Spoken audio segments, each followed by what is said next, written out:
Wesley, Kevin, congratulations. You Smiths are in the third and final round of this competition. Now, when you came here, we had you forge signature blades to a nautical theme. Now we're sending you back to your home forges to recreate this iconic weapon from history.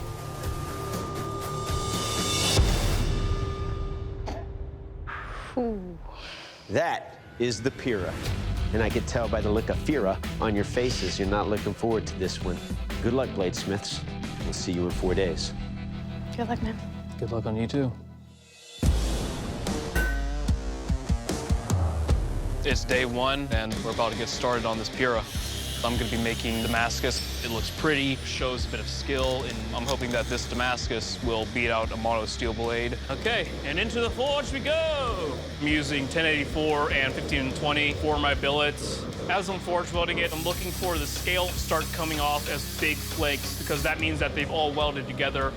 I'm going back between the forge, power hammer. Woo, it's hot, very hot. It's the end of day one. I've got my billet all forged out, but it's still really rough. Still got a lot of work to do.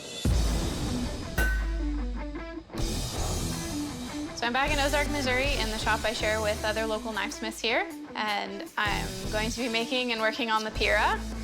Most of the knives that I make stop at the longest, like 8 inches, so just the size of it is rather daunting. Ah, the smell of propane. I want to be able to bring something to the judges that they will say, wow. So I decide to go with a Damascus pattern. I am going to use 1084 and 15 and 20.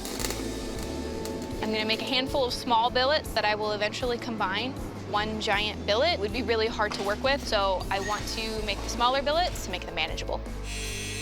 I need to clean up the faces that'll be touching, simply because it'll help for a cleaner weld. At end of day one, I have 5 tiny billets that I will be able to start with day 2. Put those together, and that will be the basis for my sword. It looked awesome. Started day 3. I got my handle shaped, and I even gotten a chance to start carving on it. Today's agenda is heat treats. Hopefully, I'll be able to keep it straight. I pull it out of the quench. There's a little bit of warp in it. It's pulling off to the right. Son of a gun. I open up the oven, I take out the blade, and the entire blade's cracked. Me. This blade's done. It must have been under so much stress that it just snapped. It's time to get forging again. Plan B is to just go on to mono steel. I don't have time to make another billet of Damascus. Just adrenaline pumping through me right about now. It's just go, go, go. I would have liked to have not broken the blade I've been kind of working on for the past 2 days, but got another blade forged out in record time. It ended up taking me a lot longer to draw out my Damascus billet. I've spent 2 full days making the steel I need to even make this Pyrrha. Today I'm just nervous about getting this blade done. I need to get this thing shaped. I start to work in my swell, but as I continue to stretch my metal, I'm noticing that it is getting dangerously thin. I stick it back to kind of straighten everything out, and I just watch it lean. It won't survive the quench. It just won't.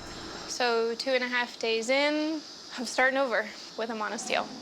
I grab my bar at 5160, and into the forge it goes. Having to start over halfway through day 3 it sucks.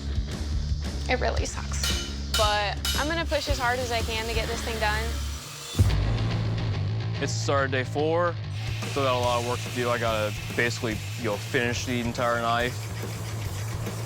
I'm gonna fit up the guard. From there, I just go on to my handle, just, sanding everything, making it all nice and smooth. There you are. I get on my wire wrap. I carve a little relief going from the hole to the outside of the handle. That way the wire will actually lay flush. I also do a little trick where I just stick a little toothpick in there to, kind of mechanically lock the wire. I do the edge one final time, and with that, I'm done. I can't wait to see what Doug does with it.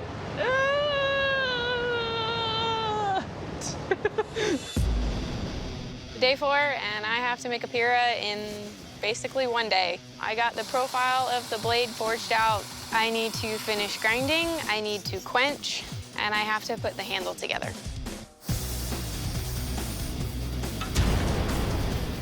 Pull it out, and it's warped just a little bit. At this point, I'll take it.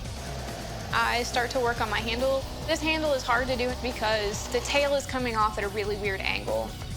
The fitting of it, everything takes time that I do not have right now.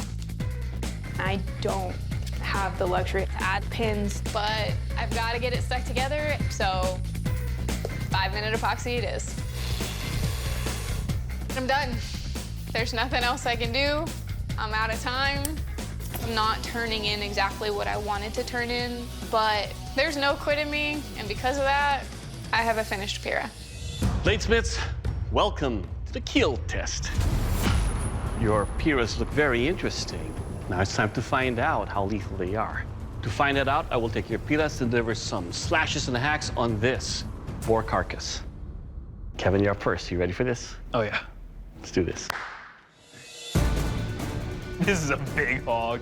You know, it's got hide, it's got bones, it's got meat, and I'm gonna have to go through all of it. Chills down my spine, butterflies on my stomach. Hopefully everything I did will hold up.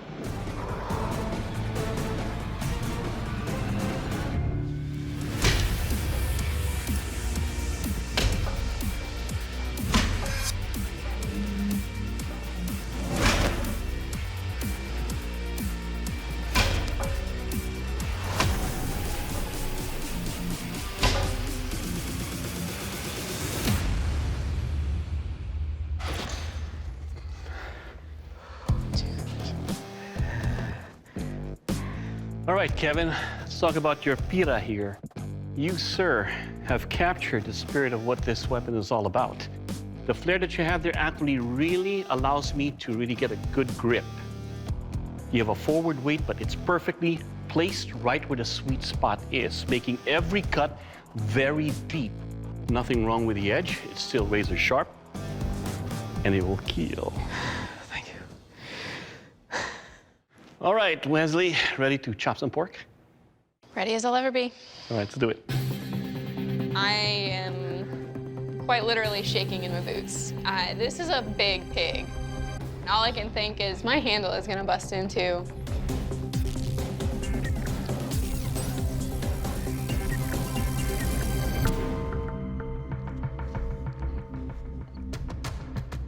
I don't see a pin here.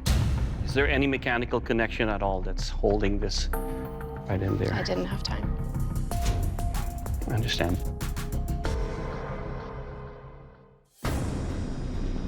There's no mechanical connection here. Usually when they whisper, this is a really bad sign. I don't want to hold back. Holding back is not a fair way to test it. Right, of course.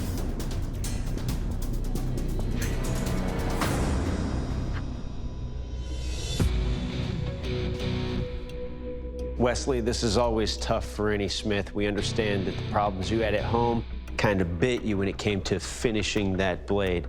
Right now, the handle of your blade is held in place by glue. There are no mechanical connections in the handle. A Forged in Fire champion makes sure that their weapon is made to withstand pushing a blade to the absolute limits of what's possible. And unfortunately, we can't engage your weapon like that. For that reason, please exit the forge. Come on forward. Thank you. To push as hard as I felt like I pushed and get here and not have it tested it's a bummer. Good job. I understand why and I agree, but I mean, kind of would have been cool to at least see it bust halfway through a pig. But I was still able to at least present something to them to show them that I don't quit, I don't give up, and I am very proud of myself for that. Kevin, congratulations. You are the Forged in Fire champion, and that is a title that comes with a check for $10,000. Good job, my friend. You did fantastic work. You deserve it. Come over here and shake our hands. To everybody who's ever doubted me, you know, here I am. I'm standing champion of Forged in Fire. I would have liked to have gotten through all 3 tests, but I've proven that, you know, not only do I make the stuff I make, but I make it pretty damn good as well. I just won Forged in Fire. Oh, man.